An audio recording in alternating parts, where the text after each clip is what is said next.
So before I go to bed, I just wanted to prep. I got my Bible, my journal, some water, and some clothes for my brothers because we got to get them ready. After that, I made sure to plan for the next couple of weeks and just make sure that I have everything down.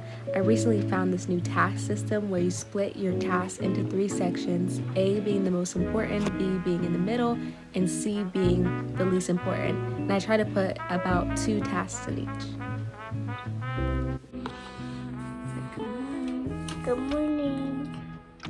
You have anything else to say? A song? What? A song? Oh, you want to sing a song? Go ahead. Baby shark, do do do do, baby shark, baby shark, do do do, baby shark, mommy shark, do do do do, mommy shark, mommy shark, grandpa shark, do do do do, grandma shark, do. Grandpa shark, do do do. Shark, grandma shark, do do. Grandma shark, do. Grandma shark, yay! Yay! After I woke up my brothers, I made sure to make my bed. This is so important because I'm online school now, and this is my desk. So I want to make sure that it's clean and that I'm not in a messy room when I'm working on my school. After that, I made sure to get into my word. Before I read the word, I always pray and just ask God to open up my eyes and just ask Him just for His guidance, because it's so easy to misunderstand what the word is saying, but I want to understand it completely. So as you see, I'm getting into my word, and I was reading Nehemiah. It was so good. Alright, this is what I wanted to show you. So it says in Nehemiah 4, but it came to pass that when Sanballat heard that we built the wall, he was wroth and took great indignation and mocked the Jews. So I'm not going to read the center pieces, but that's just talking about what he said and what they said actually. But then right here it says Nehemiah's prayer. So Nehemiah says, "Hear, O God, for we are despised, and turn their reproach upon their own head, and give them for prey in the land of captivity, and cover not their iniquity, and let not their sin be blotted out from before thee, for they have provoked thee to anger before the builders." So what I really like about that is that instead of him mocking the mockers back or talking back to them and defending himself, you know what he did? He went straight to God and he prayed. And that's what I really love about Nehemiah, because before he goes to anybody, he goes to God. This is my journal, and basically I was writing apology to myself for not making time for myself and neglecting myself. A lot of times I get so busy that I forget to make food for myself or just do basic things that I need, and that has come up through migraines and all kinds of different symptoms. So I really need to make sure I'm taking care of myself. So that's basically what I was writing about. After that, I had a YouTube video to post. This video is already up. Thank you for everybody who brought in feedback and just let me know how much they loved it or they didn't like it. That feedback is so important to me, and I want to improve and make my YouTube channel better for you guys in any way. So thank you. And that was the first video I posted, so I was making a pretty long description.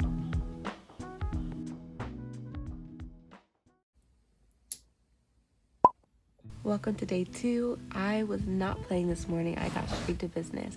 So after I made my bed, I made sure to get into my word. It was so good that day. And of course, I was reading Nehemiah and highlighting the mess out of my Bible. It was so good. And so I have a few tips for you if you want to start getting into your word in the morning or the afternoon. So the first tip, of course, like I said yesterday, is pray. The second tip is take notes, like if you have post-it notes or if you have a journal. The third tip is ask someone who may be higher up than you or understand more of the Bible if you don't understand it. And 3, look up words you don't know, because that might give you a deeper understanding. And also 4, you might want to look into context, like when was the period of time that this was written and what did it really look like at that time. So that's a few tips for you.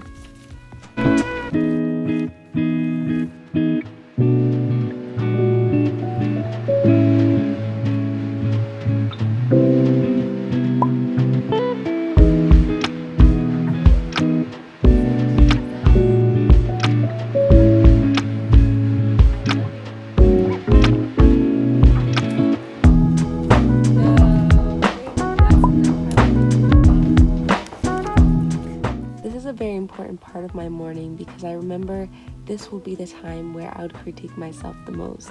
This is the time where I would pick myself apart and just feel so insecure and down about myself. Times where I looked in the mirror and I couldn't even recognize who I was. But now when I look in the mirror and I get ready, I see who God created me to be. I see that I'm his daughter and I see myself from his perspective. But it first took going to him and just asking him and praying about who I am and my identity, because he is the author of our identity. He's the author of us. He created us. And so when we realize that we are his masterpieces, it's so much easier to look in the mirror and be like, you know what? You are so beautiful this morning. No matter what you really look like, what you think you look like, you are so beautiful and you are God's masterpiece.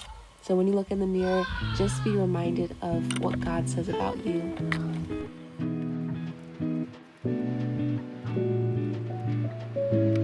Hi guys, I'm so tired. I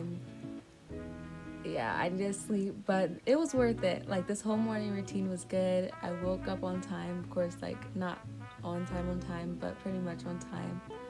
And yeah, it's pretty good. I'm tired, but I had a morning routine rooted in God, and that was the goal. So I'm gonna keep on doing that. Like, you watched day 1, day 2, and I'm gonna keep on trying to make sure that I have a solid morning routine. My mom's starting her job next week Monday, so I really have to get that down so that I can help her in the morning with getting the boys dressed, but also have my time to spend with God. So that's why I was trying to create this morning routine. And like I showed you earlier, my morning routines lately have not been it. So yeah, thank you.